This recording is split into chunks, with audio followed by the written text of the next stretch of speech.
Okay, well, thank you guys for tuning in to another episode of Talkie in Technicolor. As always, I'm Ryan. I'd like to welcome my good friend James Bennett to the show today. Hey, James. How you doing today, Ryan? I am Everybody doing out there in well. Technicolor. Yeah, I'm doing well. I wished I could have more time with my family, and I am just regretting wishing it on that monkey spa. So it appears to have worked. Um, but give you guys a little bit of background on James here. We met in the Psychedelic Club at CSU a couple years ago. When I started the integration circle there, James was really instrumental in helping me out with that. We've worked on a couple little projects here and there together, mostly just collaborating with each other informationally. And he lived out here for, how long was it? Probably about a year and a half? It was just shy of 2 years. 2 years. So James is a Florida man, but not the Florida man. And he has recently moved back with his family.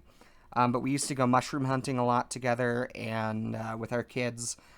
And he actually started the Mycological Society of Northwest Florida. And one way that me and James relate is in the community, there's not necessarily a lot of psychedelic parents or people who use psychedelics to improve their mental health and can relate to how that has impacted their parenting style. So that's one thing we'll plan on talking about today. We'll talk about the Mycological Society, as well as just a little bit of his personal story, which I find really interesting. So with that, James, why don't you take it away and tell us a little bit about yourself and what got you interested in psychedelia and all the above. All right. So I'm 32 years old. I've got 2 kids, and I've been married since I was 17 to the same woman. That's amazing. I spent 6 years in the Army, and upon getting out of the Army, I went into the Army with a goal. I knew I wanted to help people. I knew I wanted to be a leader, and I knew I wanted to improve myself. Once I got into the Army and I achieved all the things I wanted there, realized the Army wasn't really what I was looking for. It didn't provide me the opportunities to help people in the way that I really wanted to. Right. So after the military was really a dark time. I had spent a year in Afghanistan, which had its own impact, but not just, even being in garrison in the military, there's just so much stress, and you have to report where you are, where you're going. You can't leave town without getting this approval or that approval. Right. And I really shut down. I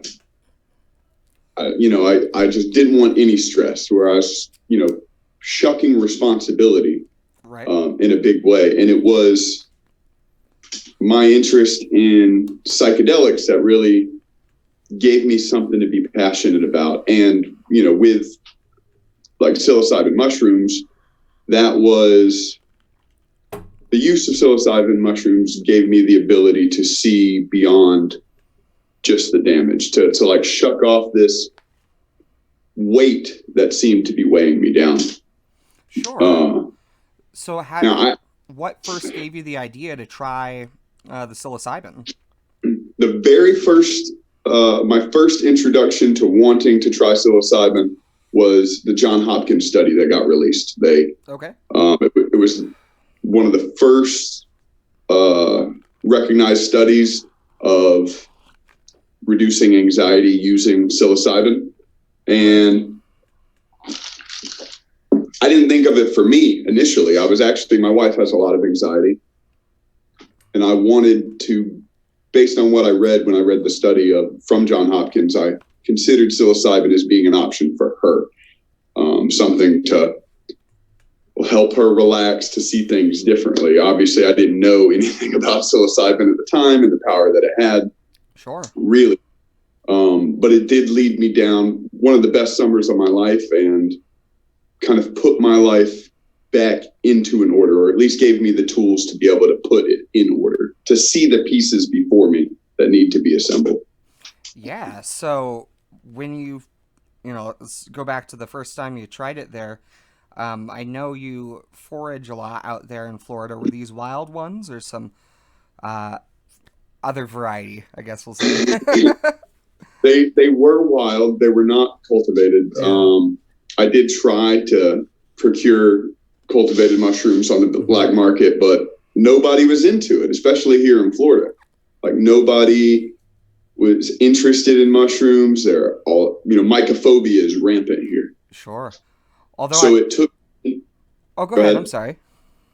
It took me exploring the mushroom forums and having to learn. That's really why I learned about mycology in general. Is I knew I needed to learn how to identify these mushrooms that everybody was so afraid of, and sort through a lot of the false information that I was given in my upbringing and the people around Right. Right. me.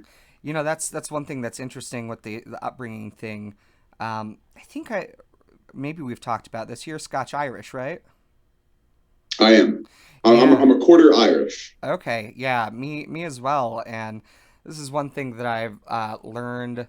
Both McKenna and Stamets have talked about it. How there's just an Irish culture of mycophobia that's really really common. And looking back at my own upbringing as well, I remember I was warned just to don't even touch mushrooms, don't like admire them, just stay away from them. Those are dangerous. And of course, the first thing we did was throw big puff balls that were full of spores at each other. You know? Yeah, in the Irish culture, it could be the fear of the mischievous fairies coming to Well, they shake things up. Don't take the fairies' mushrooms. well they have a pretty good variety of very poisonous mushrooms over there too. Like, it is a gamble for sure. But so you ended up going into the forums, learning about how to ID, and then tell me about the first time you tried it. Like, what was that trip like? Well, the first I searched probably for 4 months on these fields, and reading in the forums how I'm so lucky to be in Florida and still Yeah. not finding any. And the very first time I found one, I searched the whole field, and I happened to see two caps up coming out from under the cow patty on the cow field. My wife and I consumed those together. I got home and they were a little dry, and I was a little unsure, but I got some verification, and I consumed the larger cap and I gave my wife the smaller cap to eat. Neither of us really knew what to expect. Um, the biggest thing I remember from the first time doing mushrooms is that it is unlike anything I've ever felt before. Mm-hmm. It isn't. I had a lot of connotations about the visuals that I would see, mostly visuals, like I'm going to trip, I'm going to see a Sure. lot of things. And that I was entirely unprepared for that. The feeling that it causes Yeah. is it's alien and unfamiliar. It's not It something feels that we very feel. strange, especially your first time. You know. Yeah.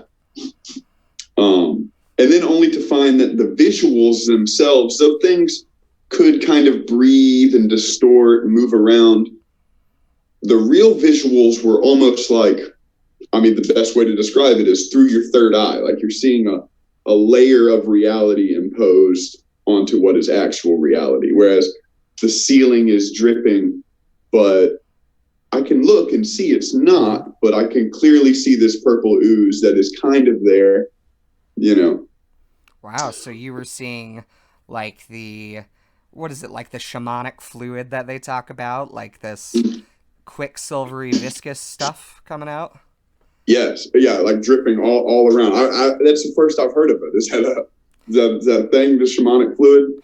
Yeah. So the what is it? The experiment at La Chirera um, is I believe the subtitle of a Terrence McKenna book. But yeah, he talks about like he took Datura and DMT, and he's always seeing this silvery, gooey stuff coming off of the ceiling or coming off people he's with, and I guess ayahuasqueros will, you know, pull little darts out of the fluid and send it spiritually at enemy shamans. Like, it's crazy. So you saw the fluid. Yeah, I definitely saw the fluid. Now maybe given another opportunity, I might try some of the super shaman darts, but at the time I was just floored on the bed. I was just laying on the bed, probably drooling a little bit, watching the ceiling be awesome.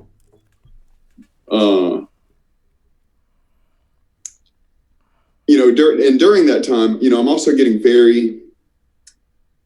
I never felt as connected to anybody ever than in that moment when my wife and I had both consumed mushrooms. And in my later experiences, I really realized how much empathy you feel under the effect of psilocybin. Yeah, absolutely. So that was a very unique experience for me. I went, I don't know how much we've talked about it, but I went a long period of time, my time in the military, where I was very disconnected from emotions altogether. Like, I couldn't really empathize with somebody. I could emulate and try to understand on a logical perspective, but actually feeling that emotion wasn't something I was really capable of. So under the effects of psilocybin, especially that first time, just like the overwhelming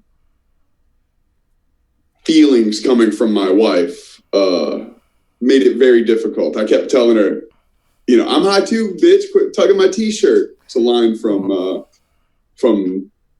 the Mushroom song by Eminem. That's hilarious. So so she's pulling on your t-shirt. What is she experiencing at this time, like, as you guys went back and compared trips? She was floored by the colors, and then I've heard a lot of people experience colors that they've just never seen before. And that's really what she was feeling, seeing things in Technicolor, and this, altered version of reality, while at the same time she just had overwhelming dread on the come up. Just like there's this alien coming to just wrap its arms around her. And it wasn't until we didn't know really what to expect. I planned out 6 to 8 hours based on the information that I had, and I was kind of keeping track of the time, looking at my phone to see how far along are we. Is there more? Is there more? And that was her biggest issue, was like, when do I stop coming up? That's the worst. Not just be over, but like, how much more intense is it going to get? Oh, yeah. Like, because if you don't know, you don't know.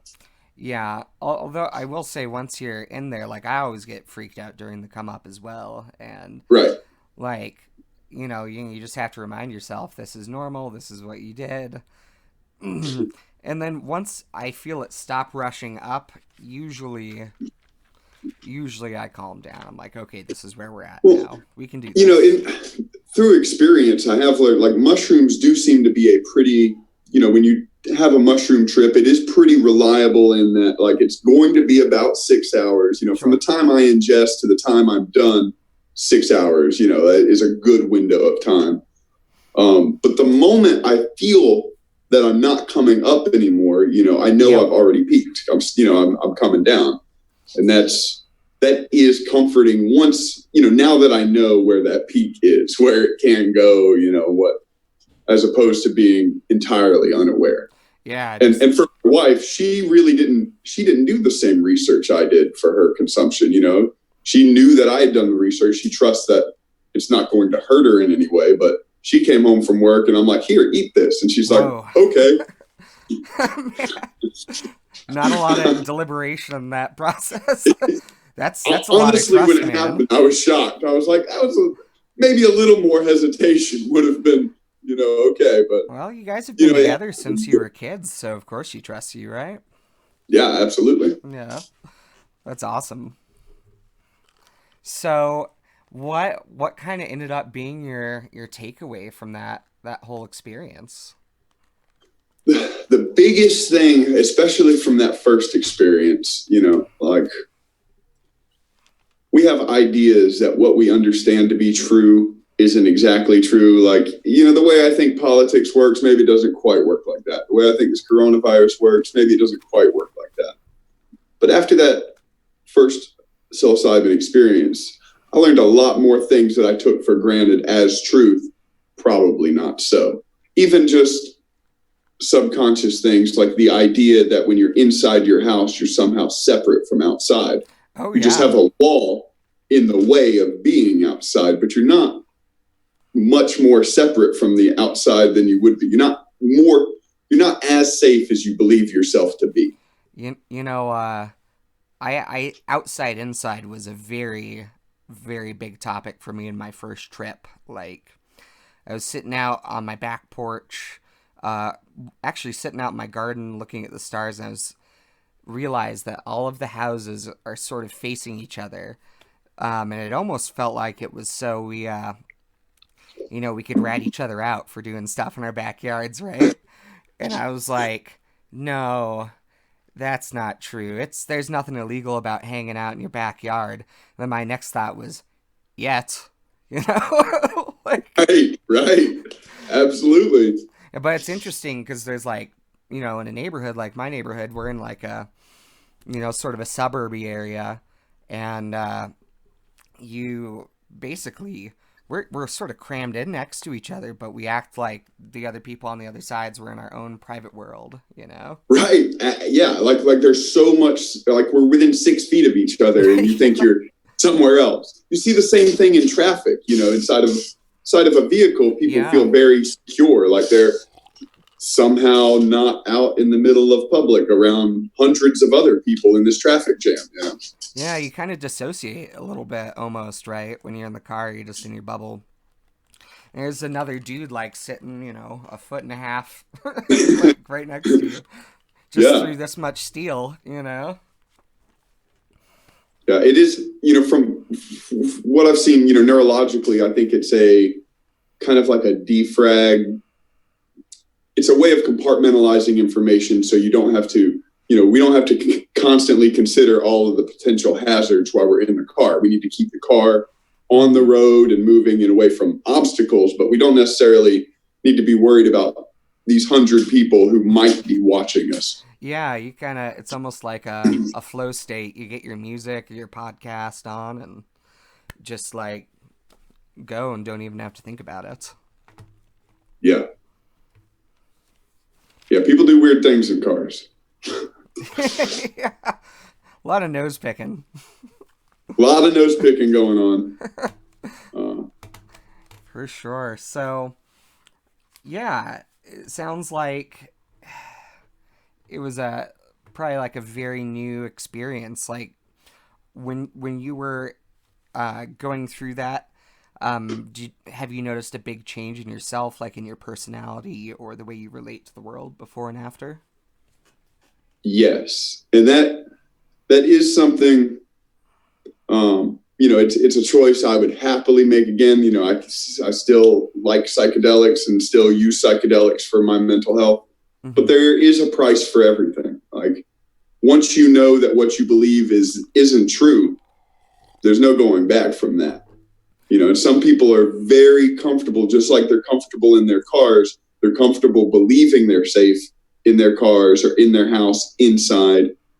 To take that away from them, to take that comfort might not be the best thing for some individuals.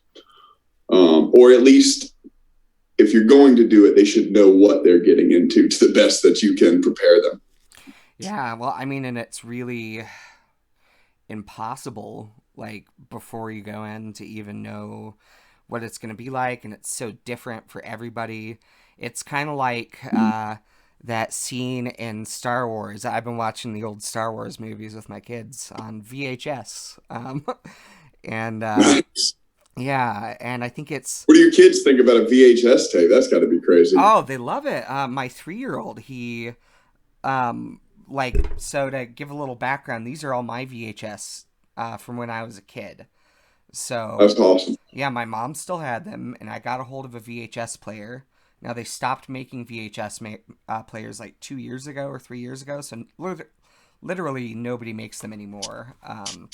So it became hard to get one, and they're getting expensive, like $100 for a decent VHS player now. But the tapes, vintage.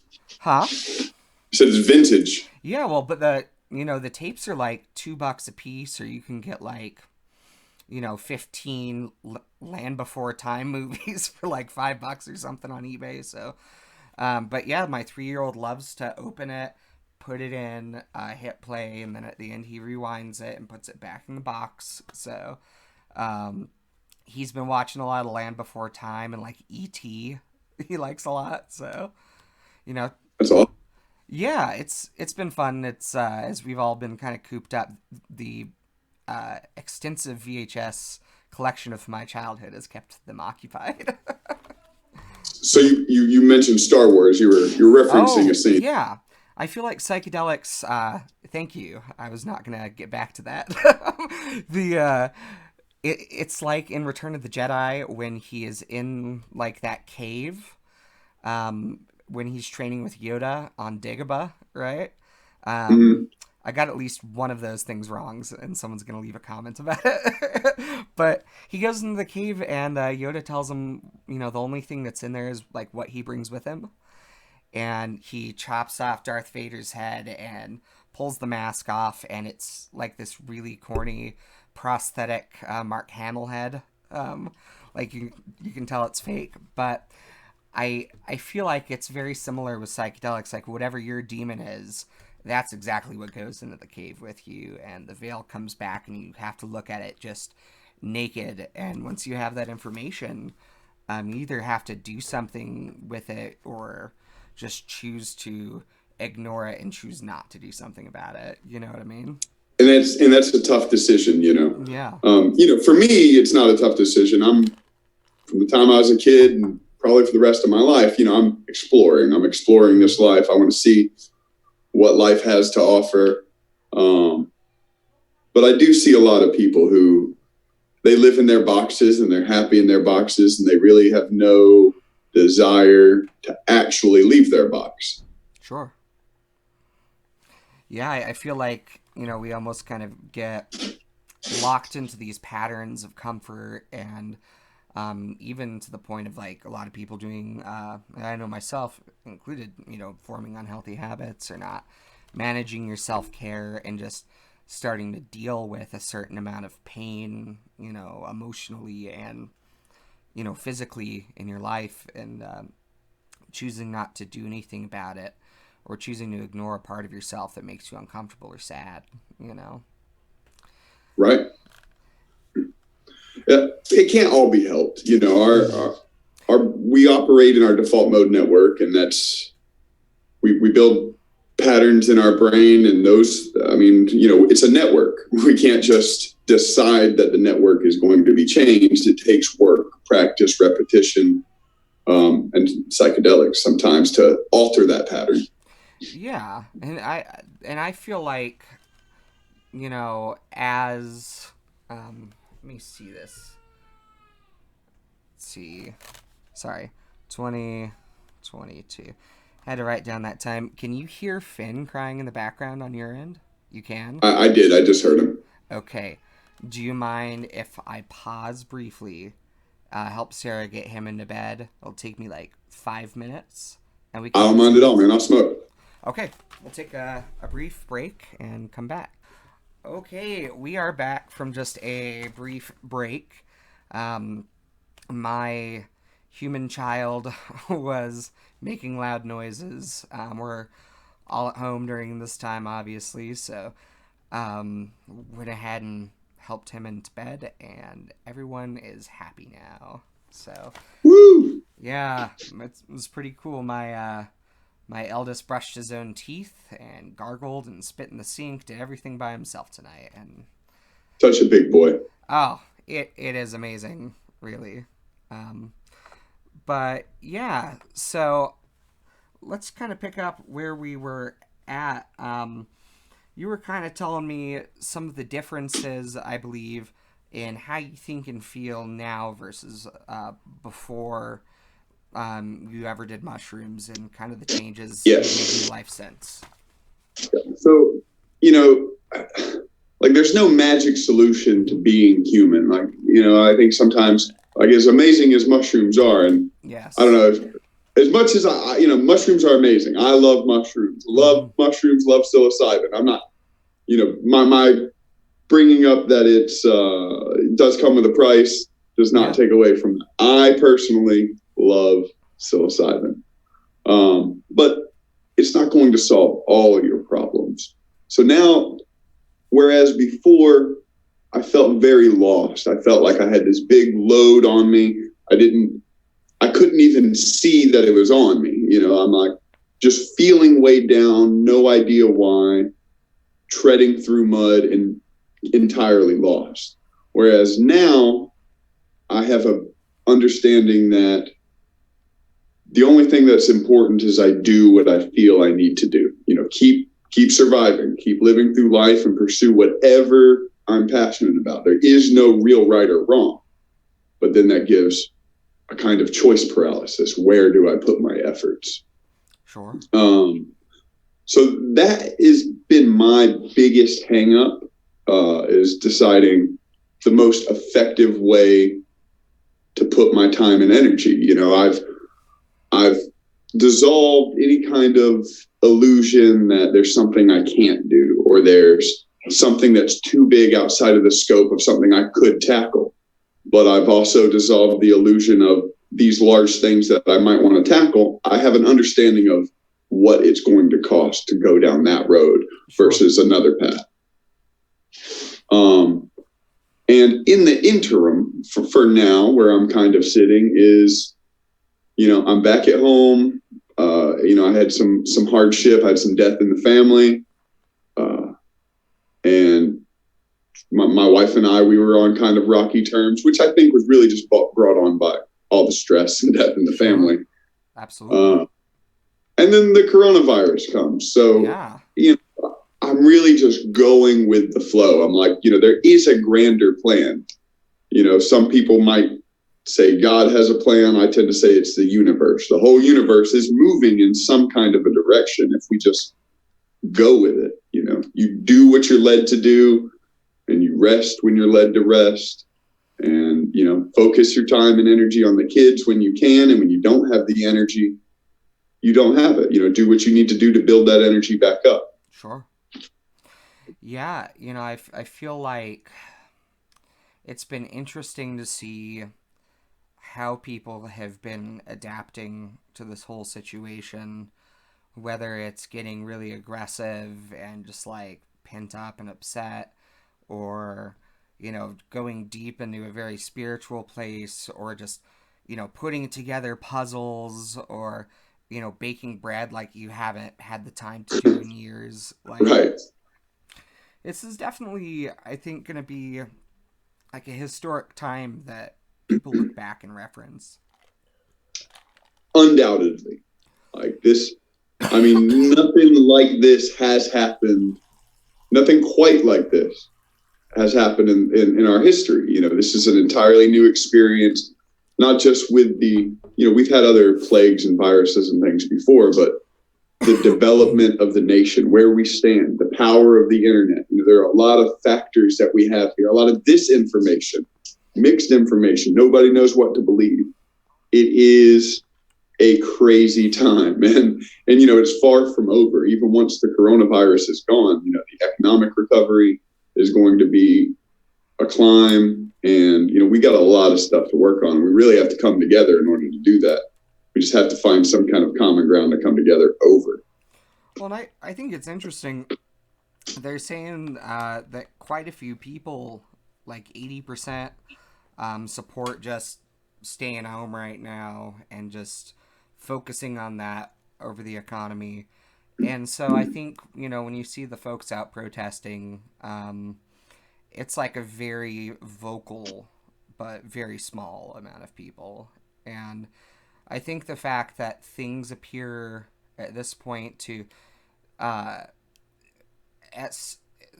some level be flattening, right? Where some of the rushes they were anticipating in like major cities and stuff aren't happening yet. Right. I think that's just a testament to how well this is working, and that's the reason to just stick with it. Like, it's interesting some of the phrases that have come out of it, like alone together and stuff like that, But I'll tell you one thing I'm getting tired of is all the radio ads being like, in these challenging times, Jimmy John sandwiches are here for you and your family. It's like, okay, like, thanks T-Mobile for your words of support. That's, it's funny. It's funny that you have an ad that is getting people to try to buy their products because they need that money to survive. And they're like, but we're doing it for you. Yeah. It's like, if you don't pay us, we'll die. But we made this ad to support you. Right.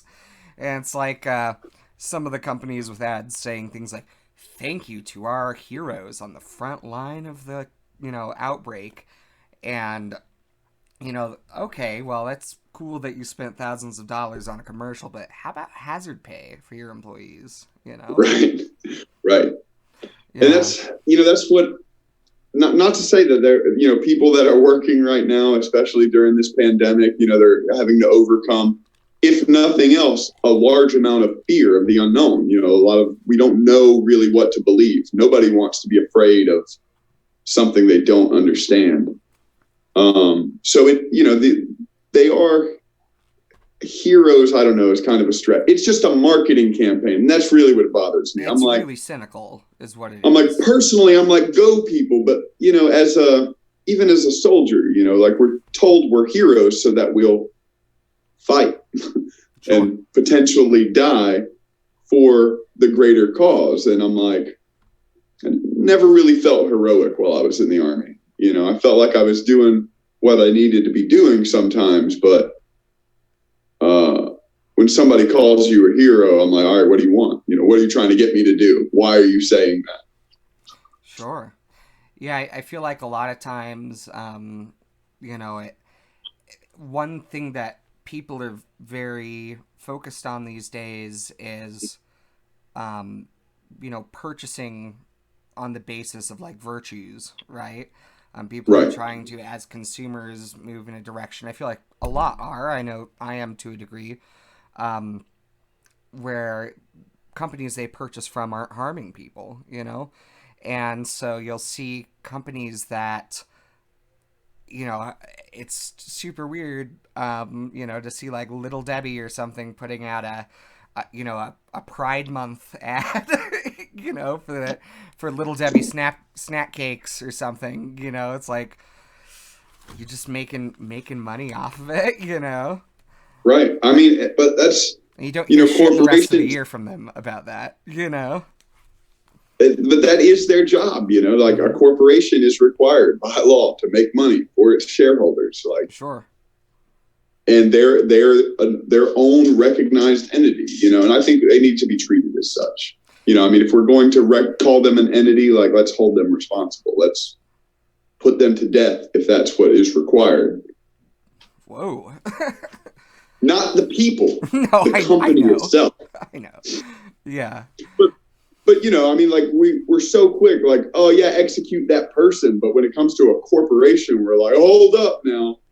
Like, they're a person, but they're not really a person. Like, what is this? It's what you're mentioning as far as spending your money on companies that you do support. That is great. We live in a capitalist society, so you do vote with your dollars. Every dollar you give to a company, that's the energy that they live off of. Yeah, for sure. So you are making them stronger. You're making them larger. But the larger system of the way our capitalist society is put together, there's a lot of people aren't in a position to make those choices. Mm-hmm. They're going with the cheapest option, whatever is readily available. And the companies that are doing the shadiest shit, they're the ones who can make the cheapest products.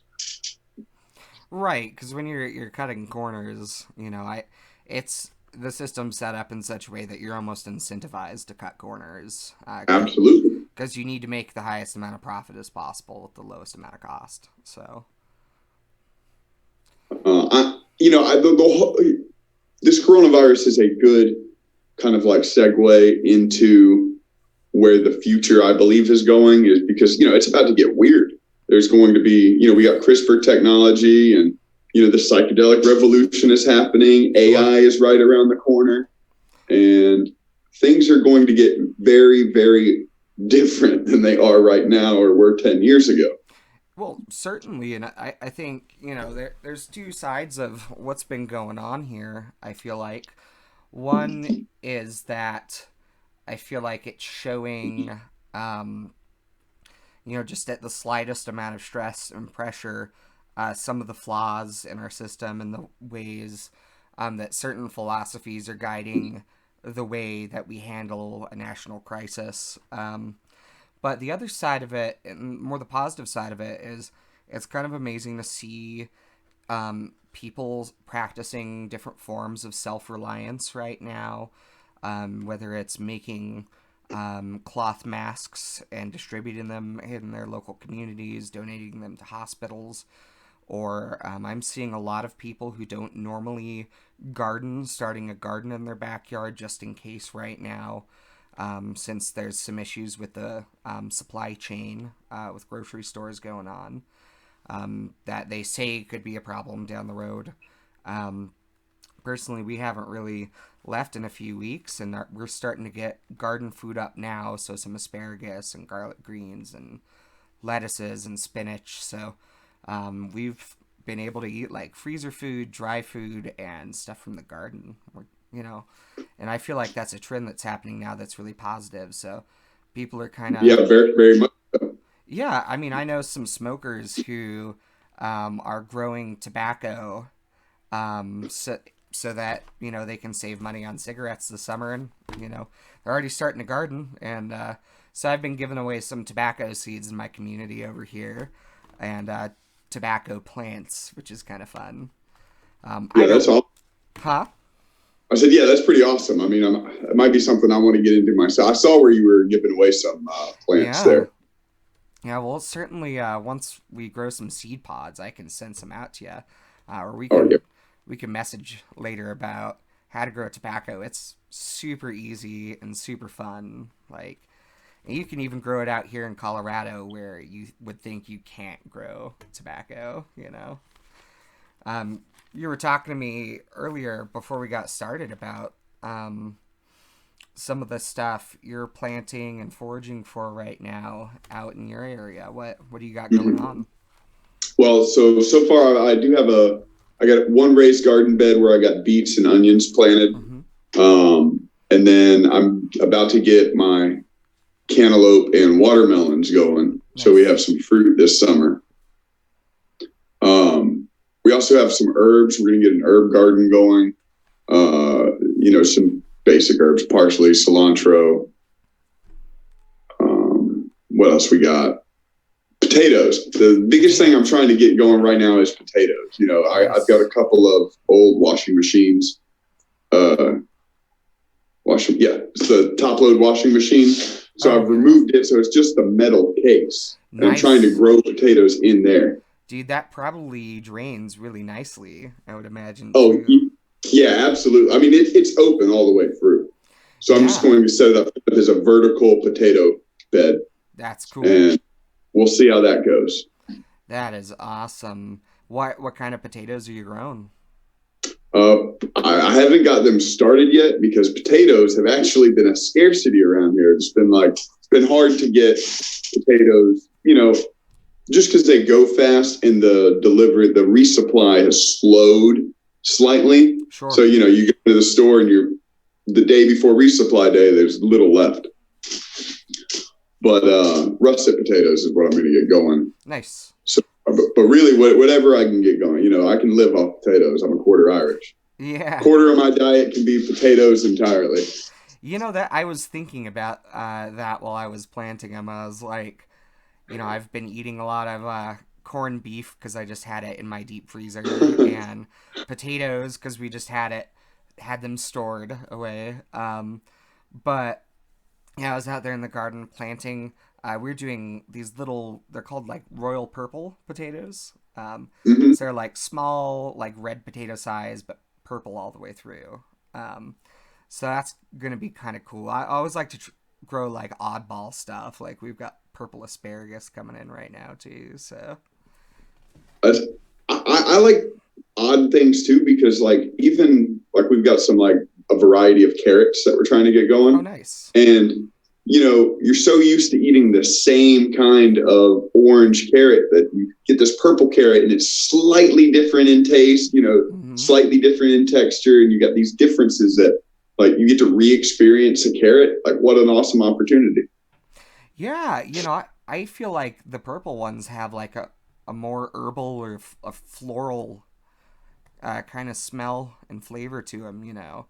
I don't know quite how to describe it, but I do think even if it's psychosomatic, if they taste exactly the same, they just look different. It enhances it greatly for me.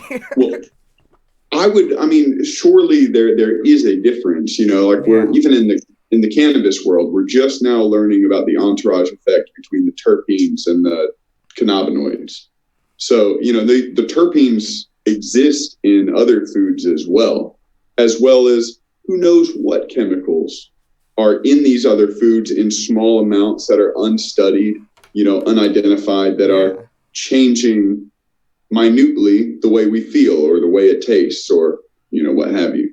Like we're getting things from these other. Variety is key. We're built to eat a varied diet in order to get everything that we need. And I think our monoculture kind of mass farming, the way we do our farming system, it just leaves limited options. Everything's so processed, and Hmm. the staples that we have aren't these oddball things. They're things that are easy to grow in Yeah. abundance. Yeah, and I always try to make a point to grow stuff that I can't find at the grocery store. Mm-hmm. But this year, since part of my goal is to not really have to go to the grocery store much this summer, um, some more staples kind of stuff we're growing, like the potatoes. We've never done those before, and but always just strange stuff. We also do some wine cap mushrooms. We just spread some more mycelium around the garden to spread it around. And what's cool about that is they don't really cultivate it widely. The only real place you can get it is if you're foraging them or just in your garden. Right, they're perfect for gardening. So we get a few of those popping up here and there throughout the summer, and especially in the fall. And they get about like this big around. They're like a big portobello, but it's red. They're just beautiful and delicious. Do they taste similar to like a portobello? No, I mean, in as much as they're both mushrooms, but I think it's got a lighter flavor and like a creamier texture. I feel like it's got almost a little nuttiness to it. I think they're really good. I love them with eggs. Though they're pretty tasty. I'm really looking forward to about August, September timeframe. That's when Chicken of the Woods will be really kicking off around here, and fingers crossed we find one because that is probably the most delicious mushroom I've ever had. The Chicken of the Woods. Yeah, I've seen a few pictures of you guys from back the first time you lived in Florida before you came Mm-hmm. back. Just some big guys. Have you gotten found any of those since you've been back? That one that you saw in that picture was the only one I've ever found. Really? So they're pretty rare out there. Yes. Well, granted, I haven't been here in a while, and when I was here, I was very new to mushrooms in general. So, I was looking much earlier in the year. I didn't recognize that August September timeframe was the ideal time for them. Sure, sure. Um, well, I mean, the one you found could have won a photo contest. I feel like it was just that gorgeous. I hope Yeah, you well, find some more. yeah, me too. I'd love to get because I don't think I got a picture of that one before I pulled it off the Oh, stump. really? It was, yeah, it was really quick. We saw it. Brittany was like, "Wait a second, is that?" And I was already moving forward. I You were already on top saw of it. it. Yeah. That's the thing. Like, I feel like when I'm find a good mushroom out in the woods, like I just beeline it. I'm like, oh god, I hope no one else is around. Like it's an Easter egg hunt. Like, you know, 'cause sometimes I'll be out there and I'll see like some people poking around or like watching what I'm doing, and like I'm like, oh no. Like, don't snipe this mushroom for me. So I'll go up and pull it right out and not even think about it too, you know? It's really interesting, the difference in culture between Colorado and Florida, especially like with something like mushroom hunting. Because that's what you're worried about. Somebody's going to come poach your mushroom, whereas like Yeah. here, nobody's messing with mushrooms. Really? I mean, it's just, I was very surprised at the reaction we got with the Mycological Society in Northwest Florida, and to find that there are numerous other myco societies in the area, Alabama, Mobile. Yeah, so tell me about how that's been. So you started the Mycological Society of Northwest Florida, like, was it 6 months ago or so? It's more like 4 months. 4 months? We've been running about 4 months, yeah. We got that started. I was missing the myco club. I love people who like mushrooms, tend to be pretty interesting people. Yeah. So, I wanted to get that started here and kind of bring a little bit of the culture that I learned, some of the things I learned from Colorado, and bring it to here and spread that around.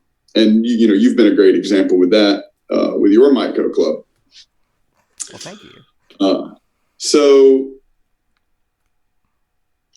I started it with big plans, of I'm going to do some educational videos. We'll do some like videos on spore printing and post X number of things and have some forays, and a combination of a busy schedule and then coronavirus obviously really put a damper on things. Yeah, I'll bet. So we've been slowly building a following. I think we're up to about 75 members now. Nice. That's great. Like, do you guys do memberships or just like members of like the Facebook page? Yeah, just members of the Facebook page for now.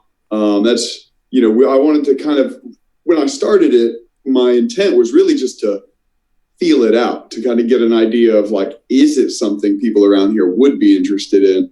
Only to find that absolutely they are. There's just such limited information and such limited reliable information. Nobody knows exactly where to look or what to read, because the idea of mushrooms is just so new to people, so foreign. Well, that's why I think it's important to get this information out there. There was, so for the Fort Collins Mycological Society as out here in Colorado as well, I've basically made the decision to move things as much, like we're not really doing Zoom conference calls. Instead, I decided to push back all of our speakers and stuff. But, I've been trying to just stay really active online and we're doing virtual forays right now. So I saw you posted something today, but I haven't had a chance to watch it. What is the virtual foray exactly? Basically, I go out into the woods with my cell phone and just do a video while I'm foraging. And I just cut it up to the highlights, finding an oyster mushroom or like some catnip or prickly pears or some, different edible things that are around here. So it's kind of like you're out in the woods and someone's talking to you about how to forage. So a lot of people have been asking me about how to find oyster mushrooms. And so even though we're not getting to go out together, we're making sure to share as much information as possible and, pictures and videos and things with each other. And that's kind of how we're doing it. So it's kind of, if that's kind of what you guys are doing out there, all spread out, trying to figure it out together like that as well. Us with, our members haven't been around for like 2 years now. I think you're on the right track, Well, it's gotta kind of be a bummer. You were probably planning like your first foray of the year to be during this time, huh? Yeah, I was. I was hoping, really, I was shooting for the end of March, beginning of April. And that didn't work out. Yeah. So do you think you guys will do any sort of online stuff or engage in that way during this time? Yeah, especially as summer's rolling around, and this is really the highlight for Florida time. We'll have psilocybes shortly. late summer is going to have chicken of the woods and other things. And once it starts raining, like in the month of June, me and Brittany will drive around. We'll just drive around down the highway, down back roads, or even in neighborhoods. And the amount of fungus we can find is just, you'd be amazed. It's just everywhere. Now, whereas in Colorado, there's not as many species. So if you find something, it's much easier to identify because it's, one of a shorter list of things it could be. And there are more seemingly edible mushrooms in Colorado. I have a hard time finding a lot of edible mushrooms here. Yeah, it seems like we have a lot of variety, but not a lot of quantity a lot of the time. Very rarely do you see people loading up truckloads of morels here like the Midwest. And, right. There's no psilocybin mushrooms. And, I would almost trade some of the stuff that we have here for some psilocybin mushrooms. I'd really love to find one in the wild. Like, I don't know why. I guess I just think they're cool, and it would be really nice to just see one in person, which I haven't out in the wild, Anecdotally, they're different. They're, whether it's genetics or the mushroom growing more free, it is always a different kind of trip. So like any kind of cultivated psilocybes that I've consumed, they're very intense. They're very potent, and but they more than just being potent, they feel intense. Like they really grab a hold of you. Sure. Whereas some of the field mushrooms, it's much more like dancing with the trees back and forth. Like we all just feel good. That sounds amazing. More mellow kind of trip. It's awesome. Yeah, in my world, I've never had a wild one, and it seems like it would be a refreshing change of pace to have a fun dancing with the trees kind of trip, Yeah. Because mine are always like, hey, absolutely. an alien's gonna rip your organs out now while you watch. Like, oh shit, Right. And I remember, having come from Florida when I had first got to Colorado, I did get some mushrooms, and I thought, I had grown some mushrooms. It was the first ones I grew. Mm-hmm. And I thought me and my friend were going to have I made like a 2.25 gram dose of tea, and I'm just expecting to split between the two of us. And I'm expecting like just barely anything, only to have like, with more than barely anything. A lot of anxiety. I was like, what is this? It's not what I expected this trip to be. Interesting. So what? So wild mushrooms, way to go. It cut out there for a second. What was that? I said wild mushrooms, in my opinion, are the way to go if you have access to them. Yeah, well, they've only ever found, I want to say, one semi-confirmed species here, Psilocybe telluridensis, supposedly right outside Telluride, Colorado, where the big, huge Telluride Mushroom Festival is every year.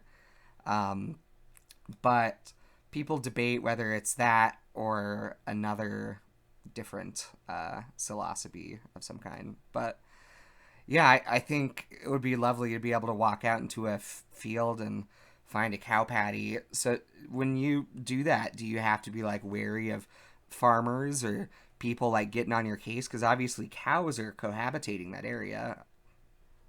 Yes, that has been a challenge. I've had permission to go on a field a couple of times, which is just the best. Florida they have kind of a loophole in the law because the law says that, any psilocybin and any psilocybin containers are what's deemed illegal. Sure. But there is a loophole in Florida law for wild mushrooms because, they don't want the DEA having to kick down a farmer's door because he's packing out on his field, right. With he's got a crop growing out there. Like a big ass wild crop on some dairy farmer's lot. Right. So technically a wild picked and personally consumed mushroom is legal in the state of Florida. Right. Okay. Yeah. So, I have gotten permission on a few occasions to go onto fields, and that is ideal. You really don't want to be on somebody else's field because they, especially here in North Florida, they will shoot you. Really? If Yeah, I would imagine it's a very there's a stand your lot of ground state, right? right, stand your ground state. There are a lot of people who are addicted to meth around here, and other drugs, opiates. So if somebody's sneaking onto a property, they probably think you're looking to steal something, not to, or they're worried about you damaging their property.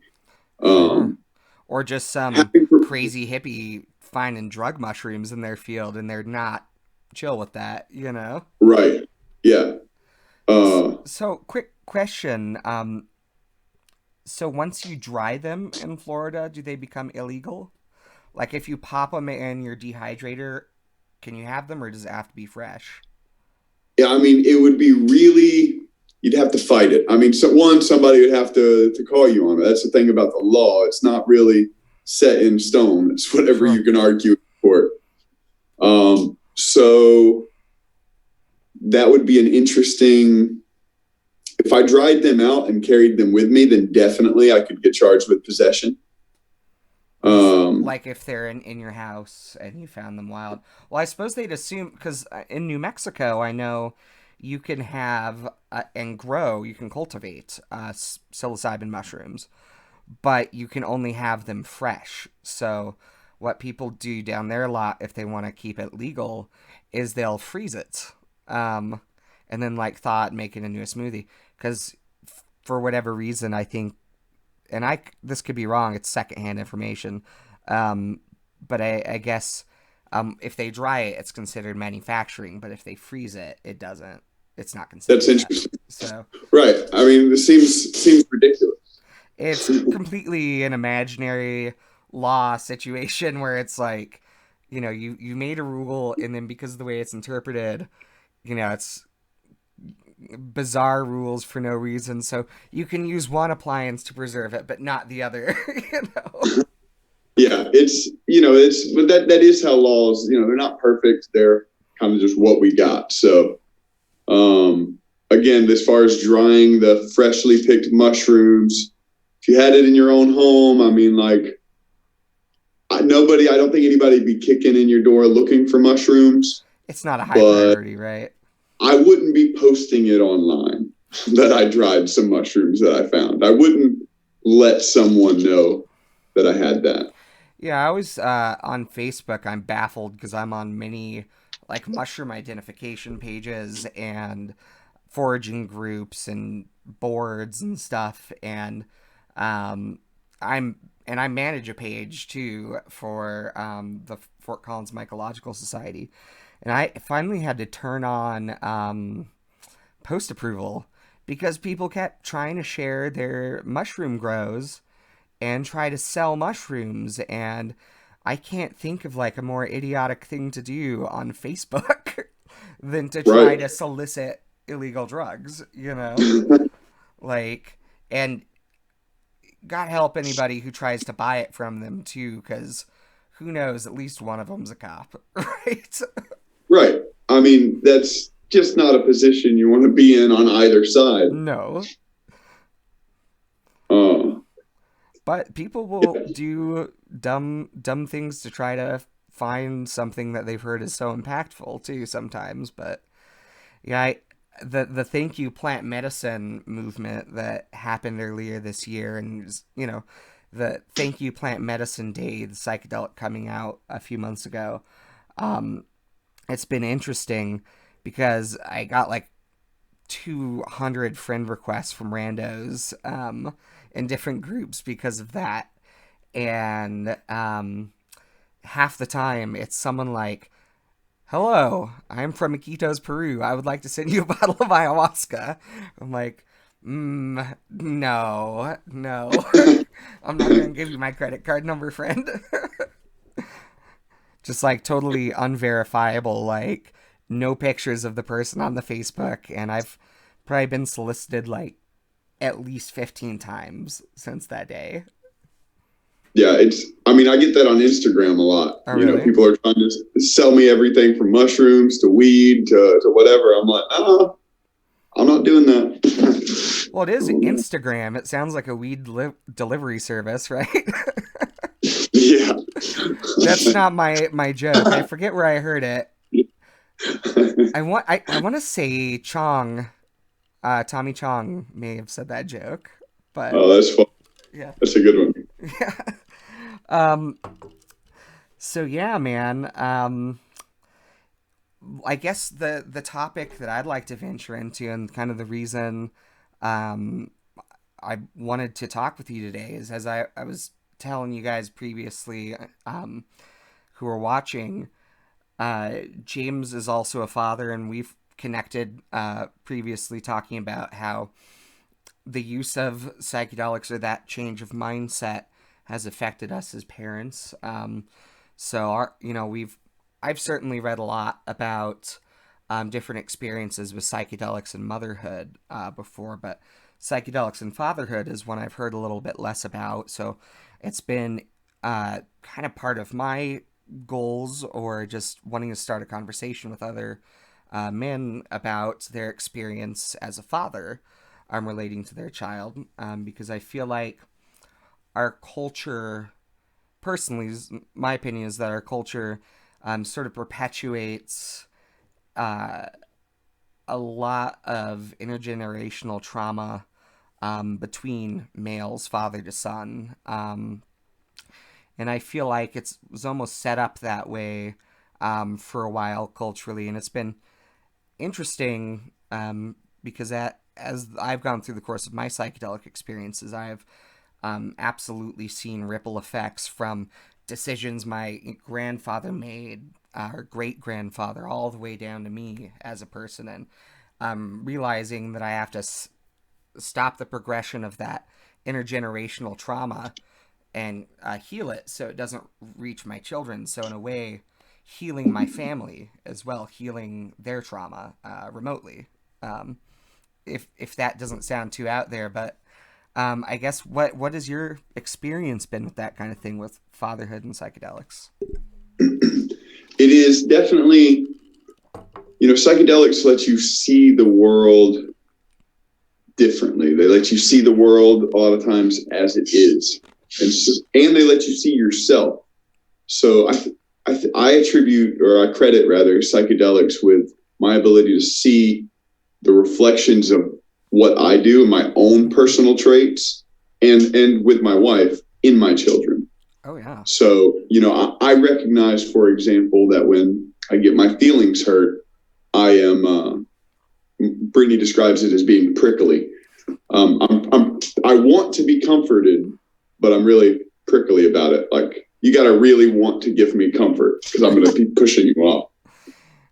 But I can recognize that in my son when he gets in trouble, and we were playing Yahtzee yesterday, and he really wanted to get a Yahtzee.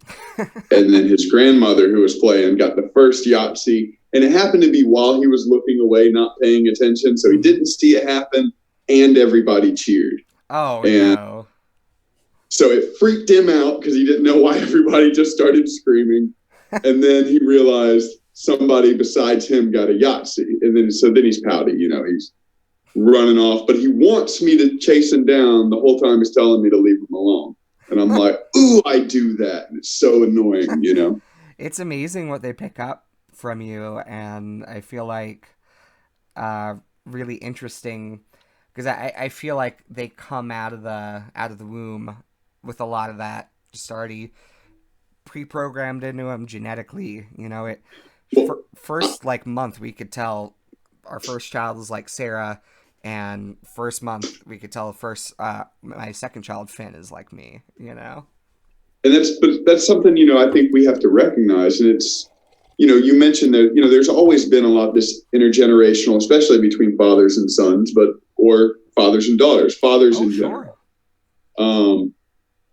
but it is recognizing that, like, yes, whether genetically or culturally, whatever has led us to certain types of behavior, like, we do have to identify and come up with a solution. Like, if I know I'm genetically predispositioned to want to drink because, I could have a gene that makes that alcohol more effective, or maybe I have a gene that makes it taste better, or whatever the case may be, something slightly different.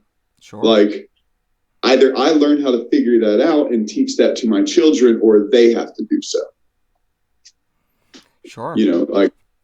Like if I don't fix it, they will. And for me, or maybe they won't, and it'll keep rolling down the generations. Or it'll keep rolling down. It's as real as a family curse can get. Well, and I think it brings home for me some of the ideas around reincarnation. When you think about genes being passed on, it's really not so outlandish. One of my very first trips, I think it was my very first one, I was so afraid of death at that time, and this idea of, non-being and how scary that is, and how being in a black void and how long will that be, will forever be over someday, because truly I don't necessarily think that, I just don't know, is my belief, is that just I don't know what happens. And that was really scary for a long time, until I had this dream where there was like a mystical orb, like a blue rotating like plasmid orb that came out of my chest, and some alien being was, telling me, you could keep that. That's your energy. But there's someone else who needs it, and gave me the option to pass that to my children. And it sort of almost seemed like I was giving part of my essence away to them. And I think that's just like a symbolic representation of, the genes and the information that we pass on to them, because in a certain way, that's how part of us continues to live. You don't really die. But like what you said, you pass your energy on to your children. That is a very real sentiment. If I leave my children and fulfill whatever other desires I want, like, I can do that. But there is a cost associated that for my children that they'll have to pay, either in dealing with me not being around, or dealing with the lessons that I wasn't able to teach them. And then on the flip side, me being here for my children and spending time teaching them, talking with them, talking through the lessons that I've learned in my life. Sure. On how to survive this crazy thing we call the world, and, with this place, these people called humans, and this things called emotions. I'm like, this is a hell of an experience for us to be in. Yeah, absolutely. So I'm going to spend that energy as a wise investment, in my opinion, on preparing my children so that they're, I'm 32 years old, and there are things about this world that I'm just figuring out that could have been very beneficial for me to know 10 years ago. Sure. Even if it's something simple as like,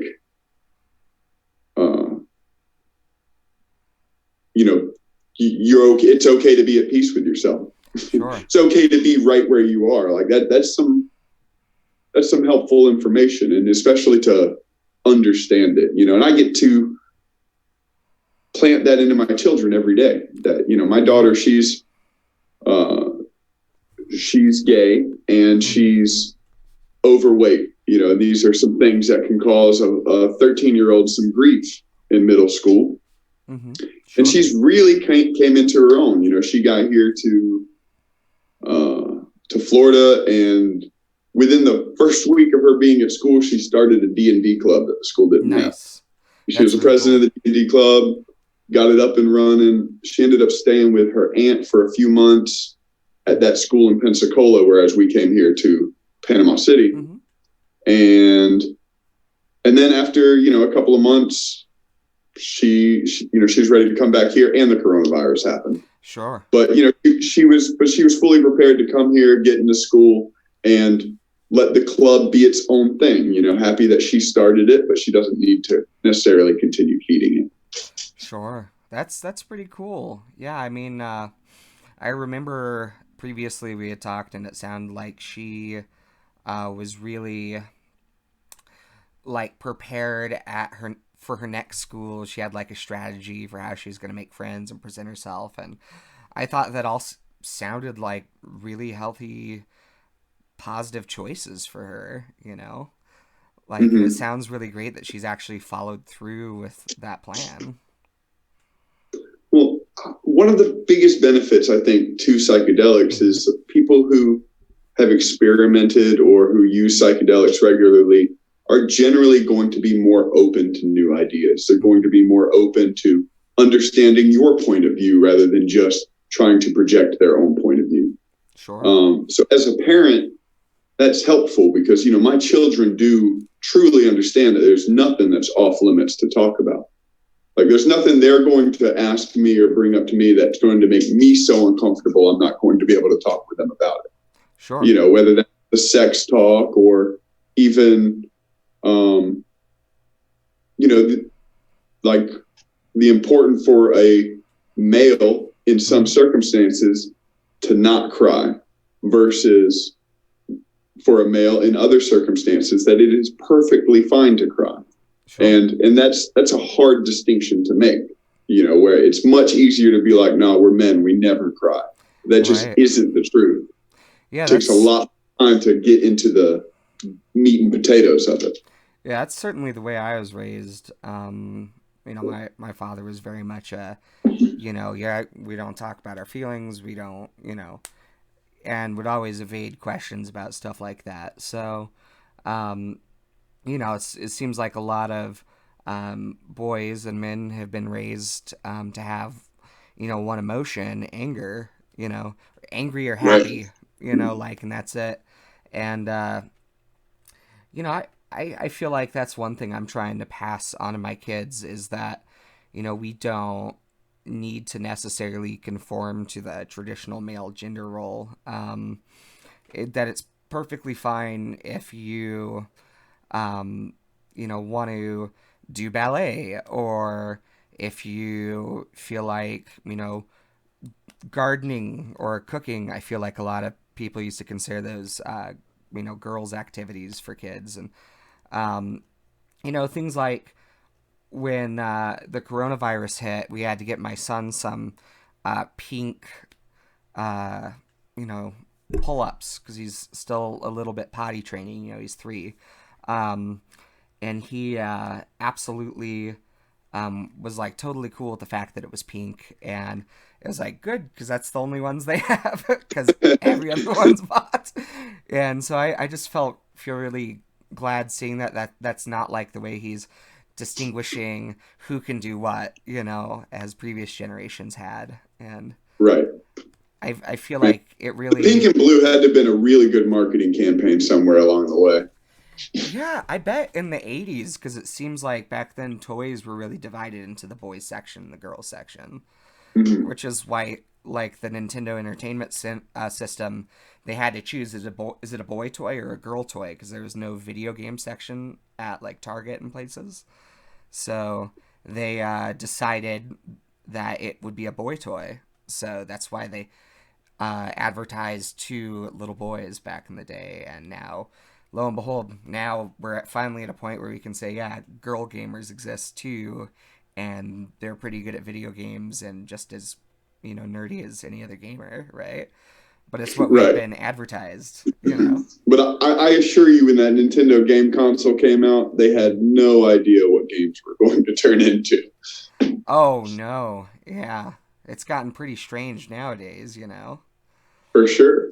Like, there's a lot of. Esports is a $1 billion industry now. Yeah, well, it's been interesting to watch during the COVID-19 situation. Everyone's at home playing Animal Crossing, a game where you just like live a life. You like catch bugs and search for, bells and buy a house and put furniture in it. And Yeah, I know. I had to drop the $60 to get it for Lily oh, just this yeah. past. I, Yeah. I was wondering if she was playing it because it is very popular in the LGBTQ community. I've noticed, like, it's a And, whole meme in those circles. You know? huh. People just want to connect, man. Yeah. Whatever them to connect on, that's what they're looking for. Yeah, I've been thinking about playing it, but my internet has not been so good, and I want to do some of the social aspects of it. But now that we have fiber optic as of today, um, So jealous. So jealous. it's pretty great. I uploaded a video that would have taken all day in like 30 seconds. Must be Powerful. nice. Yeah, out here in rural northern Florida, internet is pretty hard to come by. Really, our options are this satellite internet that doesn't work too well, or they have something through Verizon where it's pretty much mobile internet, through the LTE kind of stuff, 4G Sure. stuff. Yeah, satellite can be kind of tricky depending on time of day and all that stuff and caps and I'm really thankful that out here our city of Fort Collins put in this municipal service. So we're getting to treat it more like a utility. I'm paying like half what I was through the other commercial company whose name I'm not going to mention. But yeah, I'm glad they came in and broke up the monopoly of like two internet companies in Fort Collins. Yeah, I was following the story the whole time I was there, just waiting for the day. Yeah, the first day we decided to quarantine ourselves was when we got the door hanger, and I'm like, shit. Like, I'm not supposed to have anyone over for 14 days after I get better. So, like, 25 days later, we finally got it. So, but back to psychedelic parenting and some of the things you've been able to find out about yourself and interact with your kids. Um, what else have you noticed? Like, what um, because obviously you've had Lily for several years. She's several years older than Dexter, so I Yeah, assume yeah. you had Lily her before, right? she'll be 14 at the end of May, and Dexter he'll be 7 in July. So So you were raising her before you had your first experience, at least the big one you were talking about with mushrooms yes.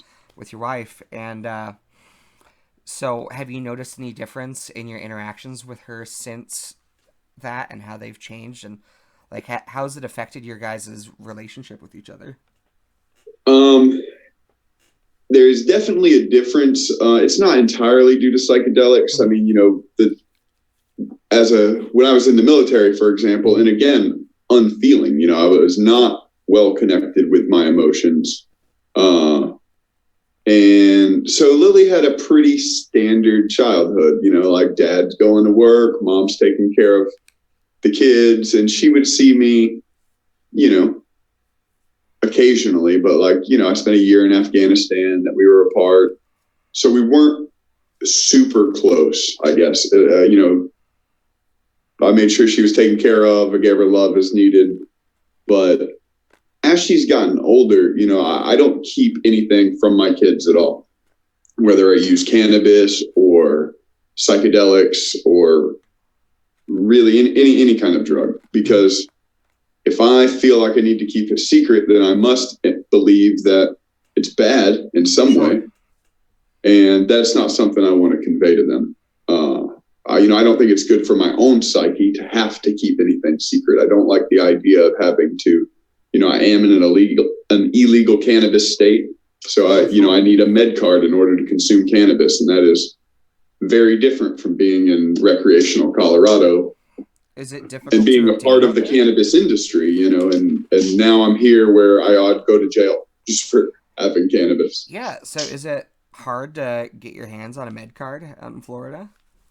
It's not terribly hard. It's just pay the money to do it. It's just about $250, $300, something like that, for the appointment and the card and everything all said and done. And then you do have to have a qualifying condition, but Sure. I'm not too concerned about the condition itself. Yeah, so back when I was about 18, I did get my med card because personally for me cannabis is I used to have quite a bit of anger growing up. And the first time I took cannabis, and that anger stems from anxiety, and negative self talk. And I found that with cannabis, it really helped me feel less anxious. I woke up the next day after the first time ever, not waking up with like that tinge of anxiety that's just ever present, And I feel like that got me in a place personally where I could be kind of level a little bit, So I pursued that when I was 18 here, and it was as simple as, faxing my medical records over to a doctor. His nurse went through, found one that qualified. He asked me, does marijuana help you with your asthma? And I said, yep. And walked out with a med card that afternoon. It was probably $200, So that's how it was here a few years ago. So I reckon in 5 years or something, you guys might catch up with the times. Well, within the 5-year time frame, I'm hoping for recreational. Yeah. So we'll see how that goes. The big hang up on this, they're trying to get a ballot initiative for recreational cannabis, but then the people in support of cannabis weren't happy with what they drafted for the bill because it didn't allow home grow at all. Oh, really? Yeah, that's problematic. Right. Because well, one of the things I told Brittany, like my personal recommendation, like find some place in the middle. Don't allow outdoor grow. Maybe you can grow indoors, but not outdoors. Like Colorado or Fort Collins, at least, Right. And because, that would keep the market from being flooded with somebody having a field of cannabis. And at the same time, like I know from being in Colorado, not that many people some people are going to grow, but not as many as you think, Yeah, I mean, you can just go to the store and get it for readily available. It's just easier that way. Yeah, I feel like I maybe knew more people growing before it became legal here, Yeah. Because now it's kind of like just going, it's the same as popping down to the gas station for a soda or something, right? It's just that easy to go get some weed. Right. I miss it. I used to be like, oh shit, let me get down to Verts and get my $20 gram of the day. Right. And so for me though, I feel like any law that makes it legal and has dispensaries and stuff would be inherently classist if it doesn't include provisions to let people grow. Because right. not everybody has the resources to go down and buy weed, get cash from an ATM, drive down there, spend a long time in line because there's almost always a line. And, I think if you have the willingness, it's so much more cost effective to grow your own. And, it's, I think, just a lot better as well for the carbon footprint and things. There's many, many reasons I feel like you should grow at home if you are allowed to. So if I was in Florida, I would say that is not a great solution to allow you to buy but not grow. Like that's not acceptable. There are some differences too with Florida's cannabis. For example, like when you get a medical card, you are prescribed an amount of cannabis. Interesting. You're prescribed a monthly amount, so you can buy a piece or all of your monthly allotment. And what is it, like an ounce usually, or a couple ounces? I guess it varies. It could be around 2.5 ounces is what I've seen about, I think is a good average of what people are getting. Sure. But then it's really kind of a weird system because the flour that you buy will go, like it will get minus based on the amount of flour. So like if you use a 1/4 ounce of your flour allotment, that uses a 1/4. But when it comes to concentrates and things like that, it's based on the actual amount of THC so like in the milligrams. product. Right. So if it's 75%, it's going to use up more of your allotment than if it's a 60%. How interesting. That sounds like a real pain in the ass. Yeah. Yeah. Man, yeah, Colorado has an interesting law as well. And this is probably just my ignorance and being unable to, find a disambiguation somewhere about it. But it seems that while they say you can have an ounce, right, to a person, like have an ounce on you and it's fine, up to, um, it doesn't really clarify like how many you can have when you're at home because you're definitely going to have, like if you grow a good 6 plants, you have like a pound or something, right? Like Right. if you do a good enough job. And so I've never been able to find a clarification on that. But I assume if you're growing, it's sort of understood that if it's like locked away in a safe spot and, Well, I maybe. mean, that's just like, they limit the grow to number of plants, not Yeah. amount of yield. So, I mean, it is what it is. Yeah. And Oh like, my God. you could have 6 gigantic ass plants too. Like, you could Right. let it veg as much as you want, and it could be the equivalent of 100 regular sized plants. Yeah. A friend of mine harvested 2 plants, but they were about 13 foot tall. So, Oh my gosh, that sounds like a lot of trim work. oh man, it was. He hated it. Like, that was the worst part. I have some friends who live in the middle of nowhere, and they grow in a greenhouse, pretty much as they want. There's not anyone going out to them, anything like that, but um, it's still within, the required amount for the two of them with their med cards, et cetera, et cetera. But it seems like a lot to me. um, and they have, it's like trees, and it just makes me have this fantasy of living out in the middle of nowhere, growing weed in a greenhouse. But, I'm really happy that we're allowed to just safely, without anyone giving you a hassle, grow 6 plants per adult. I know. I do miss my tent. Oh yeah, did that not make it on the move out there? Did Oh, not. that's such a bummer. Such a bummer. Yeah. Shit, man. Well, um, we kind of went into. It seems like most of the stuff we were hoping to cover today. Is there anything you feel like? As we're sitting at almost about an hour and a half, hour 20 minutes. Is there any final thoughts you'd like to share with our viewers? Final thoughts. I guess when it comes to doing anything that you do in life, like I've learned, it's best to just be honest with yourself. If you open yourself up to just you start lying to other people, it makes it that much easier not only to continue that, but to lie to yourself. Sure. You get better at whatever you practice. And if you practice lying all the time, even to yourself, you will improve at it. Just psychedelics for me have helped me unravel some of my own lies that I've led myself to believe, like that I am one way and can't be something else, like that's just not the reality. I can do whatever, you can do whatever you want, and the audience can do whatever in this life that they're led to do. It just takes perseverance and dedication. And telling yourself, that negative self-talk you were talking about, you can just telling yourself things that are not true as if they are, and then you'll learn to believe them. That's what should be avoided at all costs. I want to see the world. I want to see all the angles of the elephant. You know what I mean? I don't want to see just the front, just the back, just the side. I want to see as much as I can fit into this one lifetime that I have here on Earth.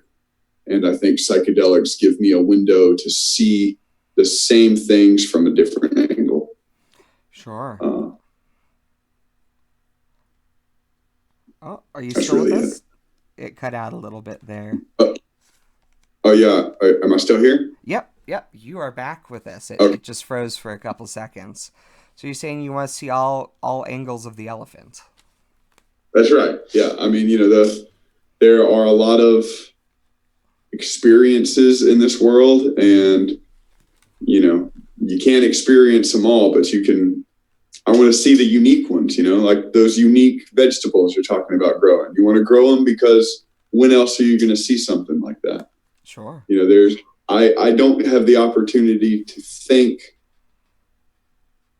without psychedelics like cannabis or psilocybin, like I wouldn't have the opportunity to see all these different facets of the world and to appreciate their beauty, whether it's just a sunset or a new plant sprouting. It Sure. does give you a new ability to appreciate what is around us every day. Absolutely. Absolutely. I mean, I think that a big part of it for myself as well is, as Terrence McKenna always talks about, seeking novelty, and I feel like that's exactly part of it that um, becomes very, that I've become very aware of as I've experienced it, is that um, you do enter a state of heightened novelty in that you're seeing things with new eyes. It almost reminds me of the movie Interview with a Vampire. After he gets bitten by Lestat, I believe he says, "Look into the world with your vampire eyes," and like shit looks all different to him. It shows like a view through his eyes, and I feel like a little bit psychedelics are kind of like that. It allows you to see things in the world, see things in other people, and see things about your own thought processes, especially that you might not have access to otherwise. Yeah, absolutely. So I think your point about taking that in as one of the available experiences on the say luncheon tray that is life seems to me it's a good option to try if people do it safely and responsibly and with some idea of how it might affect them before they go in. Right. So, Yeah, I mean, I could spend $1,000 on a trip to Fiji to go sit on a beach somewhere, or I can have a small 1.5 gram dose of mushrooms and go down to the same pond I've been to 100 times and experience it like I never have before. And, what an opportunity. I can squeeze a lot more of those experiences than I can trips to Fiji's into this lifetime. yeah, me too. Especially right now. I'm looking forward to being able to travel again in the future. Um, but Yeah. Remember when people traveled? yeah, do you remember hugs? But yeah, well, and I do have to say, just thank you, James, for spending the time talking with me. It's Been a been pleasure. very nice to be able to connect with you on Zoom when we're stuck inside here, and yeah, I feel like we talked about a lot of interesting stuff, and I really appreciate you sharing your story and your perspective on this stuff with me.